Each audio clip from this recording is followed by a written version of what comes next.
Assalamualaikum warahmatullahi wabarakatuh. Perkenalkan, saya Berliana Nur Amalia Saputri, mahasiswi dari Universitas PGRI Yogyakarta, Program Studi Manajemen kelas B dengan NPM 21133-2040. Dalam video kali ini, saya akan menjawab beberapa pertanyaan guna memenuhi tugas ujian akhir semester mata kuliah kewarganegaraan dengan dosen pengampu Bapak Wahyudi, SPD, MSIhan.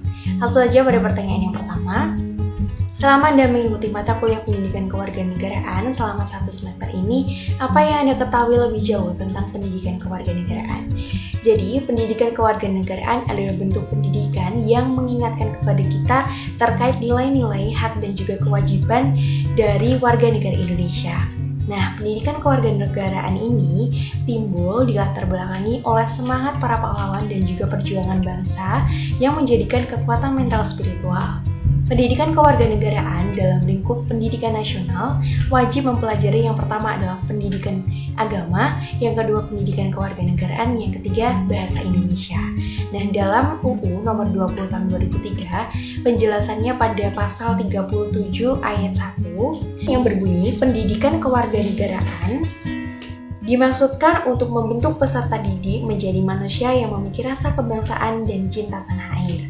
Nah, mempelajari pendidikan kewarganegaraan di perguruan tinggi ini bertujuan supaya yang pertama, mahasiswa ini dapat paham terkait dengan hak dan juga kewajibannya sebagai warga negara Indonesia.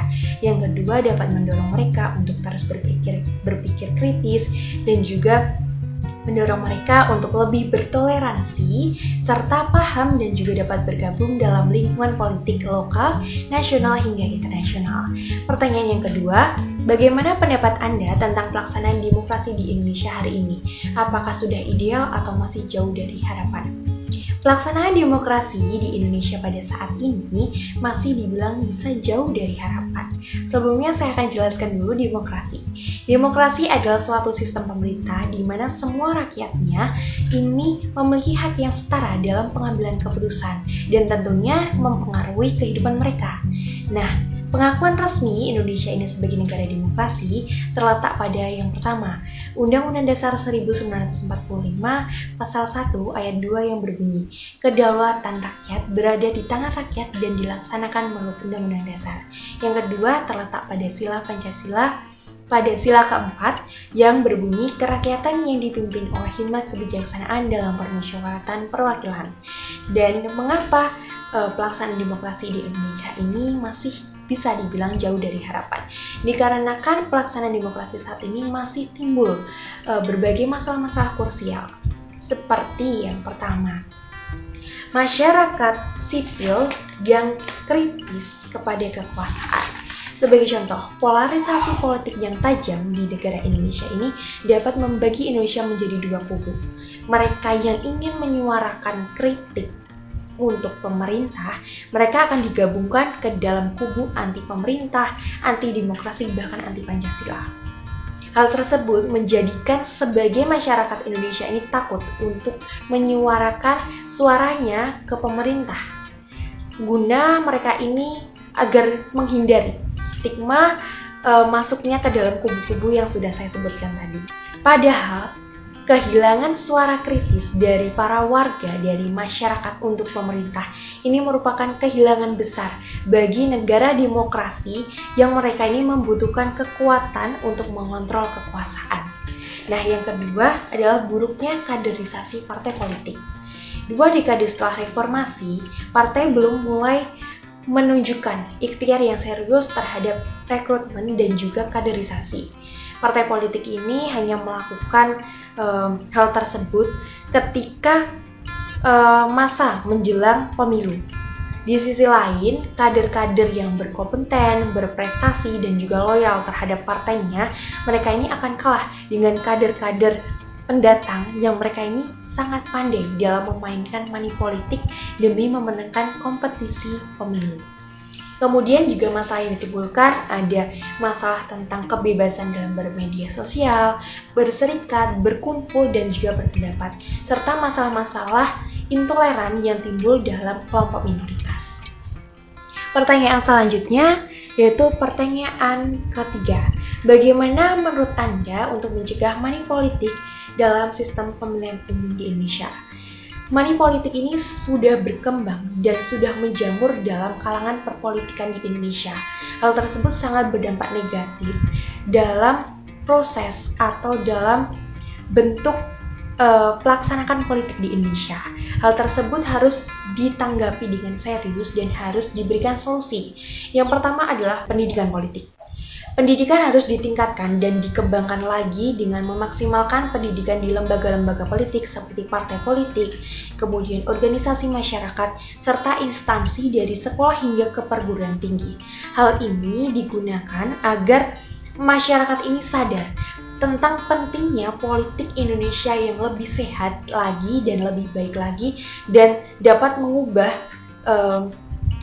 budaya politik yang negatif seperti money politik. Nah, yang kedua, memperbaiki sistem pendidikan saat ini. Sistem pendidikan yang diterapkan di Indonesia saat ini menggunakan sistem pendidikan yang lebih mengedepankan sistem pendidikan akademis dan menghiraukan sistem pendidikan non-akademis, etika, dan agama.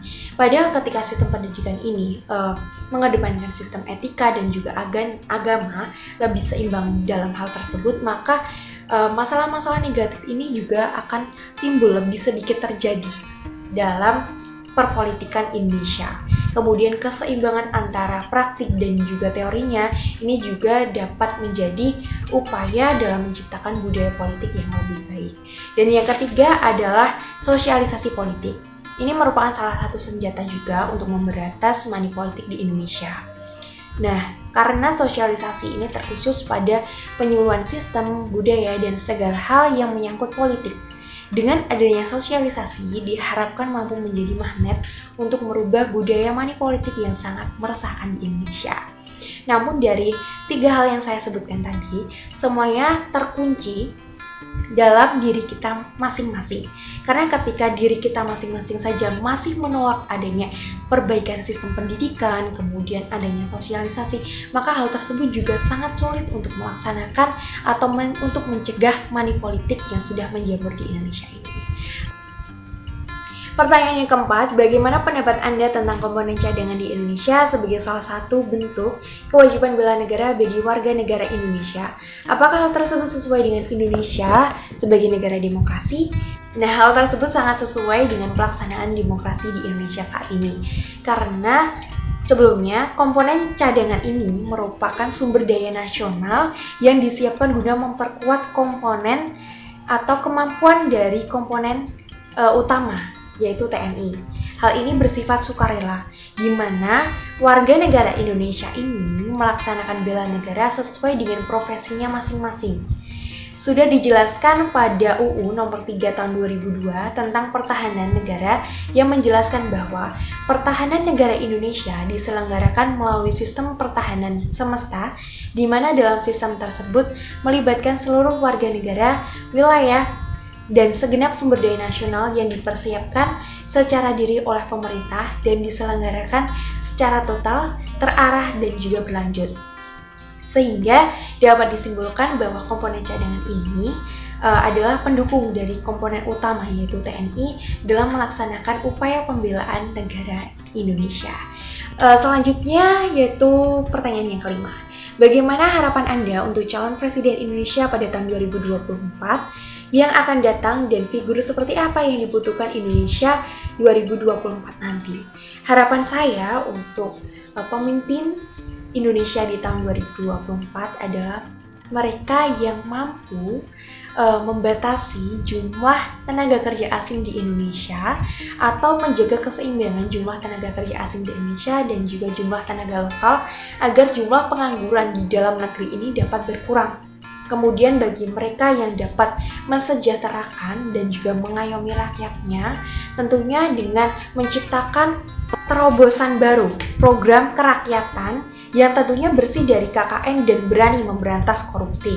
Kemudian diharapkan bagi mereka ini mampu memperbaiki kondisi pembangunan negara yang tidak merata dan dapat menciptakan kesejahteraan baik di dalam maupun di perbatasan negara. Kemudian figur seperti apa yang dibutuhkan bangsa Indonesia ini, dibutuhkan warga negara Indonesia ini? Yang pertama adalah mereka yang dapat mengayomi dan juga memimpin mensejahterakan rakyatnya. Yang kedua, mereka dapat merangkul, dapat dalam menegakkan keadilan dan juga menegakkan hukum yang sudah berlaku di negara Indonesia ini. Dan mereka yang peduli terhadap pendidikan anak bangsa di Indonesia, serta pemimpin yang amanah, jujur, dan juga adil, bahkan mampu menjaga nama baik ataupun malah memperbaiki nama baik bangsa Indonesia. Serta setiap kata yang mereka ucapkan bukan hanya menyebarkan janji-janji saja saat kampanye politik demi memenangkan kompetisi pemilu di Indonesia.